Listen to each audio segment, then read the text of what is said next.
오늘 마태복음 20장 26절로 28절을 통해서 섬기는 자가 되라 하는 제목으로 같이 은혜를 나누고자 합니다.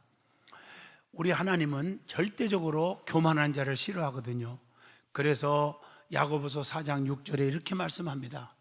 하나님이 교만한 자를 물리치시고 겸손한 자에게 은혜를 주신다 하였느니라. 겸손한 자는 남을 높게 여기고 또 남을 섬기는 자라고 말할 수 있습니다. 하나님께서는 겸손한 자를 쓰시기 위해서 능력도 주시고 재물도 주시고 지혜를 주시고 건강을 주시며 행복함을 느끼게 해주실 줄로 믿습니다.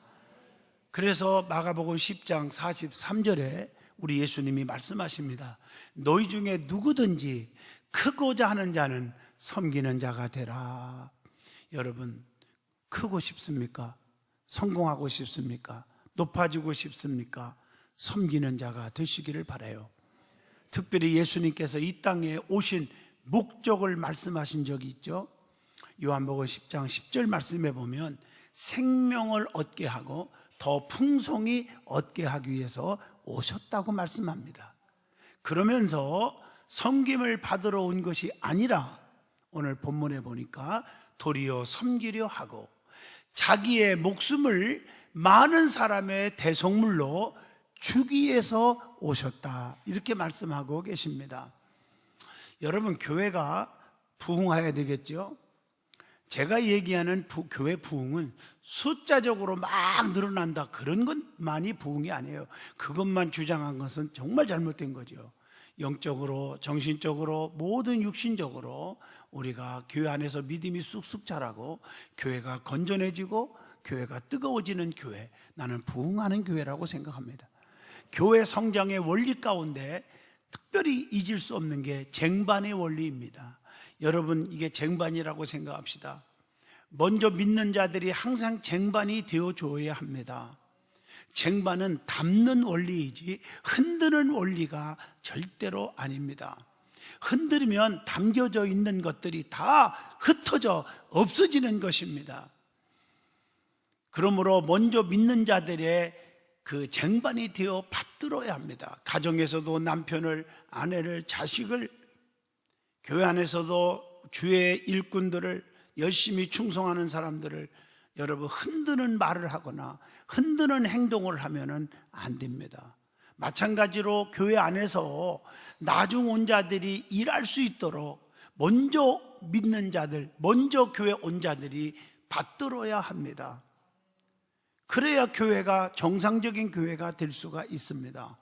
목에 힘이 들어가고 교만하고 직분이 감투인 것처럼 또 먼저 교회 나온 것이 그것이 무슨 호봉이 높아지는 것처럼 착각을 해서는 아니 되는 것입니다. 우리는 쟁반의 원리를 절대로 잊어서는 아니 될 줄로 믿습니다. 저는 부흥회를 다니다 보면 오래된 교회일수록 쟁반의 원리를 상실해 가는 것을 느낄 때마다 참 마음이 아파요. 먼저 믿는 자들이 본이 되지 못하고 터줏대감 노릇만 하고 목에 힘주고 감투직인 줄 알고 직분만 자랑하고 절대로 교회는 성장할 수가 없습니다. 쟁반이 되라고 하는 것은 섬기는 자가 되라는 거예요. 오늘 본문을 통해서 섬기는 자가 되라 하는 제목을 가지고 말씀을 전하려고 합니다. 그러면 제일 먼저 무엇을 섬겨야 합니까? 하는 질문입니다. 성도는 섬겨야 할 대상이 분명히 있어야 됩니다. 제일 중요한 첫째 대상이 누굴까요? 전능하신 하나님을 섬기는 것입니다. 예수님께서 하나님께 경배하고 다만 그분 하나님만을 섬기라고 하셨지요. 마태복음 4장 10절에 기록되었으되 주 너희 하나님께 경배하고 다만 그를 섬기라 하였느니라. 그래서 마태복음 6장 24절에 한 사람이 두 주인을 섬기지 못할 것이니 너희가 하나님과 재물을 겸하여 섬기지 못하느니라. 재물 때문에, 돈 때문에 믿음 까먹고 하나님을 제대로 섬기지 않는 어리석은 자들이 성경에도 많이 나오잖아요. 청년이 돈이 많기 때문에 영생을 포기하고 하나님을 포기하고 그냥 떠나갔다고 성경에 기록되어 있지 않습니까? 아나니아 삽비라는 돈 몇 푼을 감추고 다 바쳤다고 거짓말하다가 그 물질 때문에 두 부부가 저주를 받아 죽어버렸습니다. 하나님이 보실 때, 영적으로 느낄 때는 세상의 물질이 중요한 게 아니라 영적인 것, 하나님만 사랑하면, 하나님만을 섬기면, 최고로 섬기면 물질, 건강, 명예, 권세, 자녀들 다 책임져 준다는 말씀이잖아요. 하나님께서는 하나님을 섬기는 자와 섬기지 않는 자를 분명히 분별시켜 놨어요. 말라기 3장 18절 보면 하나님을 섬기는 자와 섬기지 아니하는 자를 분별하리라. 양과 염소와 알곡과 쭉정이, 가라지와 열매, 이렇게 구분시키잖아요. 천국 갈 자와 지옥 갈 자, 피스메이커와 트러블 메이커 구분시키잖아요. 영에 속한 자, 육에 속한 자. 그래서 하나님이 심판하는 거예요. 로마서 8장 5절로 6절에 영에 속한 자는 영의 일을 생각하고 육에 속한 자는 육의 일을 생각하나니 육의 생각은 사망에 이르고 영의 생각은 생명과 평안을 얻느니라. 그리고 하나님을 섬기는 자를 하나님은 분명히 아껴주신다는 거예요. 말라기 3장 17절에 사람이 자기를 섬기는 이들을 아낌같이 내가 그들을 아끼리라. 여러분, 과부되고 84세가 된 사람이 주야로 금식하며 기도하고 하나님을 떠나지 않고 섬겼다고 칭찬한 내용이 나와요. 누가복음 2장 37절의 말씀이죠. 얼마나 멋있는 섬김입니까? 낙심하지 않고 좌절하지 않고 성전을 떠나지 않고 끝까지 84세 될 때까지 하나님을 섬겼습니다. 하나님을 섬기는 자를 하나님은 귀중히 여겨주십니다. 요한복음 16장 2절에 그렇게 말씀하고 있어요. 그리고 하나님을 섬기는 자는 분명히 알아야 돼요. 다른 신을 섬기면 멸망을 받습니다.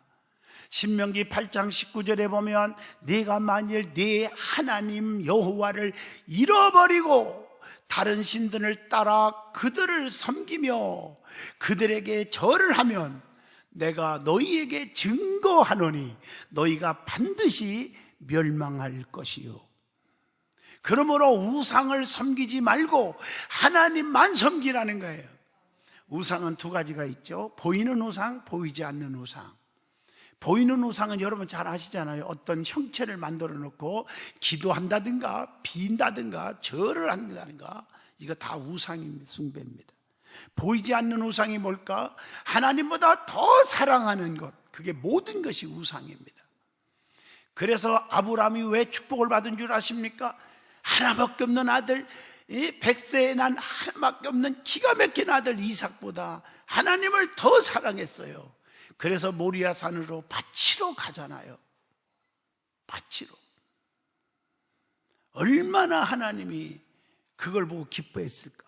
그래서 믿음의 조상, 복의 근원, 자손의 축복, 물질의 거부가 되게 하신 줄로 믿습니다. 두 번째 섬겨야 할 대상이 누굽니까? 하나님이 세운 주의 종들입니다. 그래서 신명기 21장 5절에 주의 종은 하나님이 택했다고 하면서 섬기라는 거예요. 그들은 네 하나님 여호와께서, 주의 종들은 여호와께서 택하사 자기를 섬기게 하시며 또 여호와의 이름으로 축복하게 하신지라. 모든 소송과 모든 투쟁이 그들의 말대로 판결될 것이니라. 주의 종에게 하나님이 기름 부어 세우면서 세 가지 특권을 주셨거든요. 부족해도. 그게 첫째가 뭡니까? 섬기게 하시며 목회권, 자기를 섬기게 하시며 목회권. 두 번째, 축복하게 하시며 축복권. 그들의 말대로 판결케 하실지니라. 여러분을 바르게 충고해주고 바르게 교훈하고 판결할 수 있는 특권을 주의 종에게 주셨다는 것입니다. 그래서 여러분 목회권과 축복권과 판결권을 인정할 때 여러분 주의 종이 손을 들어 축복할 때 임할 줄로 믿습니다. 아브라함, 이삭, 야곱 족장 시대지요. 주의 종으로서 축복기도 하는데 자기가 원치 않은 야곱에게 손을 얹어 축복했어요. 에서에게 하고 싶었지만 그 과정은 여러분이 너무 잘 아십니다. 그런데 결론적으로는 축복기도 받은 야곱이 받고 맙니다. 축복의 조상이 되었습니다. 이걸 여러분들이 아셔야 합니다. 그리고 주의 종들에게 히브리서 13장 17절 순종하고 복종하라. 너희를 인도하는 자들에게 순종하고 복종하라. 근심으로 하게 하지 말고 기쁨으로 일하게 하고 그래야 유익이 있다고 17절에 마무리를 하고 있습니다. 세 번째, 이웃을 섬겨야 합니다. 성경에 보면 하나님을 최고로 사랑하고 그 다음에 이웃을 내 몸과 같이 사랑하라 이렇게 주님이 말씀했어요. 마가복음 12장 31절에 둘째는 이것이니 내 이웃을 내 자신과 같이 사랑하라 하신 것이라. 자신을 아끼고 사랑한 것 같이 이웃을 사랑하라는 거예요. 상처 주고 짓밟고 중상모략하고 헐뜯고 비판하지 말고 나를 사랑한 것 같이 자신을 사랑한 것 같이 이웃을 사랑하라고 하는 거예요. 이보다 더 큰 계명이 없느니라 이렇게 말씀하고 계십니다. 그리고 로마서 12장 20절에 내 원수가 줄이거든 목마르거든 먹이고 마시게 하라 이렇게 말씀하고 계십니다. 그리고 뿐만 아니라 디모데전서 2장 1절 보면 이웃에 사는 모든 사람을 위해서 간절히 기도해 주라는 거예요. 내가 첫째로 권하노니 모든 사람을 위하여 간구와 기도와 도고란 말이 나와 도고와 감사를 하되 중복 기도해 주시기를 바랍니다. 나만을 위해서 기도하지 말고 어려운 이웃을 위해서 기도하라는 것입니다. 그래서 마태복음 25장 40절에 너희가 여기 내 형제 중에 지극히 작은 자 하나에게 한 것이 곧 내게 한 것이니라 주님이 말씀하고 계십니다. 네 번째, 교회를 섬겨라는 것입니다. 왜냐하면 교회는 그리스도의 몸이기 때문입니다. 골로새서 1장 24절에 이제 너희를 위하여 받는 괴로움을 기뻐하고 그리스도의 남은 고난을 그의 몸된 교회를 위하여 내 육체에 채우노라. 그러면서 교회는 주님께서 피 흘려 세우셨잖아요. 마태복음 16장 18절에 내가 반석 위에 내 교회를 세우리니 교회는 주님이 세웠습니다. 피 흘려 세웠습니다. 음부의 권세가 이기지 못하게 하리라. 가난과 저주와 질병이 덤비지 못하게 하리라고 약속하고 있습니다. 그래서 교회를 뜨겁게 사랑하면 하나님이 형통의 복을 주신다고 보장합니다. 시편 122편 6절에 예루살렘을 위하여 평안을 구하라. 예루살렘을 사랑하는 자는 형통하리로다. 그러면 어떻게 섬겨야 되는 겁니까?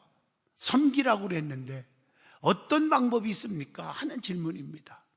첫째, 낮은 자가 되어 종의 자세로 섬기라는 것입니다. 여러분 집집마다 웬만하면 우리 교인들 액자 하나씩 갖다 드렸지요. 등록하고 갖다 드렸어요. 제가 좋아하는 말씀이죠. 사무엘하 7장 29절 이제 청하건대 종의 집에 복을 주사 주 앞에 영원히 있게 하옵소서. 주 여호와여 말씀하셨사오니 주의 종의 집에 영원히 복을 받게 하옵소서 하니라. 하나님이 주시는 복은 순간이 아니라 영원히 받게 해주신다. 주의 은혜 속에서 사는 자, 그 사람은 누구냐? 종의 집에 내가 하나님의 종이 되어야 합니다. 사도 바울이 뭐라고 고백합니까? 디도서 1장 1절 하나님의 종이요 예수 그리스도의 사도인 나 바울이 사도된 것은 하나님이 택하신 자들의 믿음과 경건함에 속한 진리의 지식과 이렇게 표현하고 있어요. 하나님의 종이라고 고백합니다. 종은 열심히 일만 하면 됩니다. 영광은 주인이 받는 것처럼 하나님께만 영광을 돌리는 자가 되라는 거예요.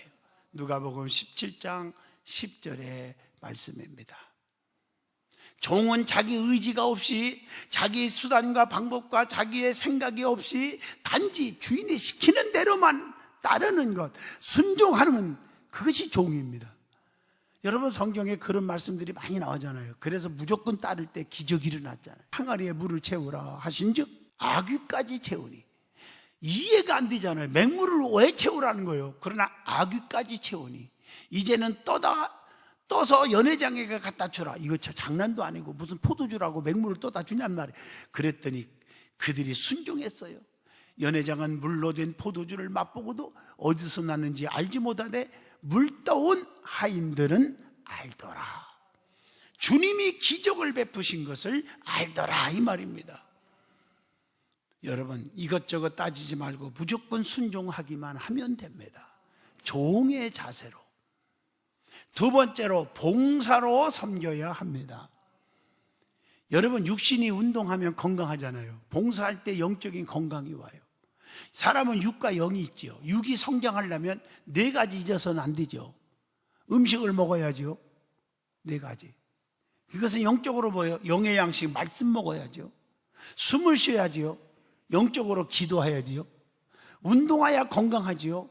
섬기는 일, 봉사해야지죠. 또 사귐, 사람의 인간관계가 굉장히 중요해요. 혼자 못 살거든, 애로워서요. 코이노니아, 영적인 교제가 있어야죠. 그러면 영육 간에 건강할 줄로 믿습니다. 저도 우리 교회 마당이 굉장히 높잖아요. 그래서 한 10바퀴나 15바퀴만 여러분들이 우리 교회 마당만 돌아도요 아주 건강해집니다. 저는 마당을 돌면서 한 10바퀴, 15바퀴 돌 때 한 서너 바퀴는 뛰어요. 열심히 뛰어요. 그리고 나머지는 또 빨리 걸어요. 그때 건강에 좋아요. 운동과 같은 게 뭐냐? 봉사, 헌신의 생활입니다. 그리고 자기가 맡은 일을 책임감 있게 감당하여야 된다고 했습니다. 봉사는 억지로 하지 말아야 됩니다. 자원해서 기쁨으로 해야 될 줄로 믿습니다. 세 번째, 예배로 섬겨야 합니다. 하나님께서는 예배를 통해서 만나주시고 은혜와 평강과 주님의 축복을 받게 해줍니다. 성도는 마땅히 하나님께 예배 드려야죠. 시편 16편 3절로 4절에 다른 신에게 예물을 드리는 자는 괴로움이 토할 것이라, 그렇게 말했어요.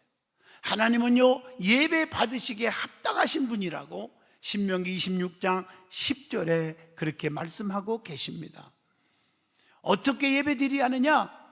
무릎 꿇고 하나님께 예배를 드려야 합니다. 시편 95편 6절에 오라 우리가 굽혀 경배하며 우리를 지으신 여호와 앞에 무릎을 꿇자.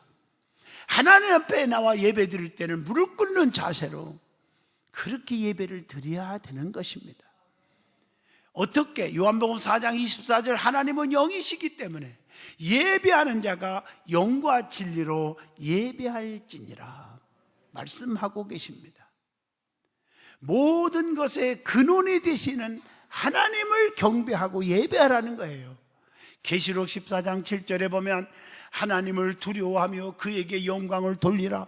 이는 그의 심판의 시간이 이르렀음이니 하늘과 땅과 바다와 물들의 근원을 만드신 이를 경배하라 하더라.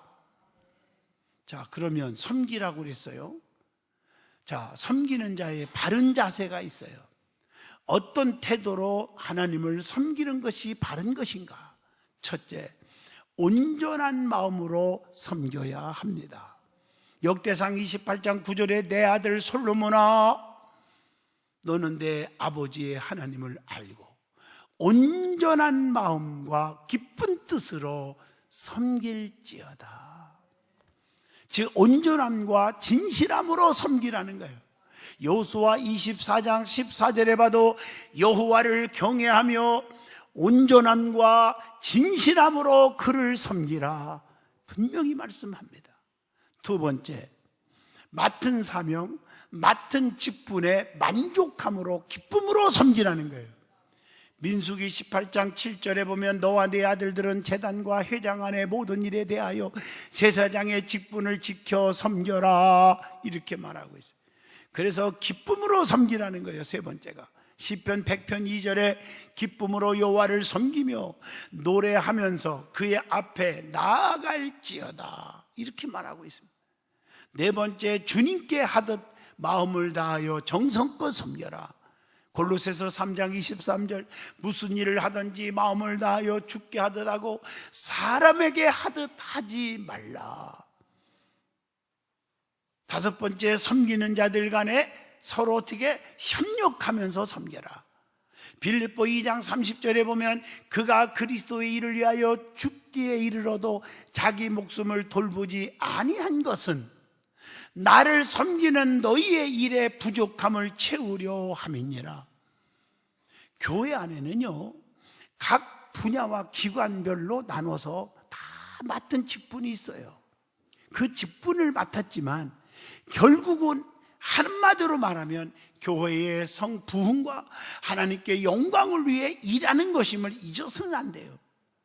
내가 맡은 직분만 귀하고 남의 부서는 귀하지 아니하고, 교회 안에서요, 목사님들 만나보면 제일 힘든 것을 이렇게 적어보면 그 중에 하나가 들어가 있어. 이게요, 교회 안에서 나는 성가대니까 성가대만 목사님 신경 많이 써주세요. 교육부, 이 어린 생명이 얼마나 중요한데요.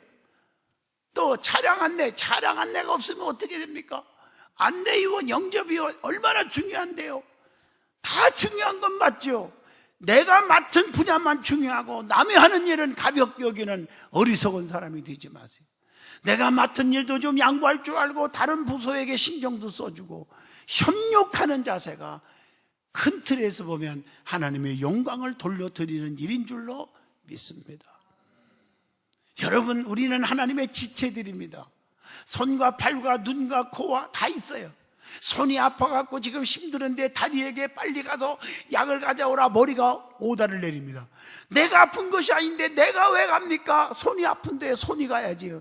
말이 안 됩니까? 안 됩니까? 안 되지 않습니까? 우리는 서로의 지체들인 줄로 믿습니다. 여섯 번째, 무슨 시험이 오든지 간에 참고 견디고 인내하면서 섬겨야 됩니다. 자녀들에게도 부모가요, 인내하지 못해서 실패해요. 자녀가 좀 마음에 안 들어도 좀 참고 기다려봐요. 다 깨닫고 은혜 받고 좋은 자녀가 될 때가 있어요. 남편이 조금 술 먹고 와서 좀 마음에 안 드는 일 한다고 해서 남편을 저주하고 그냥 도장 찍어 이러지 말고요, 인내하고 기다려봐요. 깨닫고요, 좋은 남편이 될 날이 와요. 아내들도 마찬가지고. 인내가 중요해요. 인내가.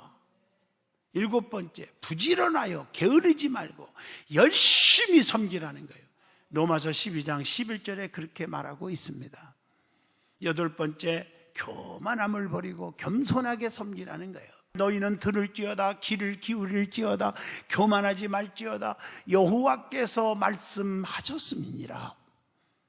아홉 번째, 주님을, 그리스도를 모델로 삼고 섬기라는 거예요. 에베소 4장 13절의 말씀입니다. 주님이 우리의 모델이 되어야 돼요. 열 번째는 상급이 있다는 것을 믿고 섬기라. 반드시 주의 일 한 만큼 상급이 있어요. 히브리서 11장 6절 상 주시는 자이심을 믿어야 할지니라. 시편 138편 8절에 여호와께서 보상해 주시리라. 고린도전서 3장 8절 각각 자기의 일한 대로 자기의 상을 받으리라. 그래서 성경의 원리가 뭡니까? 심는 대로 거두리라, 수고한 대로 먹으리라, 행한 대로 갚으리라, 구한 대로 받으리라, 믿음대로 될지어다. 11번째, 맡은 직분에 충성하며 섬기라는 거예요. 그래서 고린도전서 4장 2절에 맡은 자들에게 구할 것은 충성이니라. 작은 일, 지극히 작은 것에 충성된 자는 큰 것에도 충성되고 지극히 작은 일에 불의한 자는 큰 일에도 불의하니라. 누가복음 16장 10절의 말씀을 기억하셔야 합니다. 12번째, 충성하는 사람은요, 빌립보 2장 14절에 기억하세요. 모든 일을 원망과 시비가 없이 하라. 사도 바울처럼 시험을 잘 참고 섬기라는 거예요. 사도행전 20장 19절로 20절에 유대인의 관계로 말미암아 당한 시험을 참고 주를 섬긴 것과 이렇게 말하고 있어요. 결론적으로 말씀을 마무리합니다. 하나님을 섬기고 주의 종을 섬기고 이웃을 섬기고 교회를 섬기는 일이 결코 쉬운 것만은 아닙니다. 그러나 섬길 때 하나님은 높여주시고 사용하여 주시고 능력 주셔서 축복해 주신다는 것입니다. 하나님을 섬기는 자에게는 반드시 위로가 있단 말이에요. 역대하 30장 22절 히스기야 왕 얘기가 나오지요. 히스기야는 여호와를 섬기는 일에 능숙한 모든 내윗 사람들을 위로하였더라, 이렇게 나와요. 섬기는 자에게는 번성하게 하는 축복도 있죠. 에레미야 33장 22절에 내가 그와 같이 내 종 다윗의 자손과 나를 섬기는 레위인을 번성하게 하리라 하시니라. 섬기는 자에게 축복이 있고 섬기는 자에게 번성의 축복을 주신다는 거예요. 그리고 밤낮 하나님을 섬기는 자는 다시는 줄이지 않고 목마르지 아니하고 해나 뜨거운 가운데서도 상하지 않게 하시고 눈에서 눈물을 씻어 주시겠다고 축복의 약속을 계시록 7장 15절로 17절까지 말씀하고 계십니다. 사랑하는 성도 여러분, 우리는 온유와 겸손하게 섬기는 자가 되시기를 바랍니다. 섬기다 보면 자기도 모르는 사이에 어머나 감탄사, 어머나 감탄사가 나와요. 기적과 축복이 따라와요. 이제 겸손히 섬기는 자가 되어서 하나님의 기적과 축복의 주인공이 되시기를 축복합니다.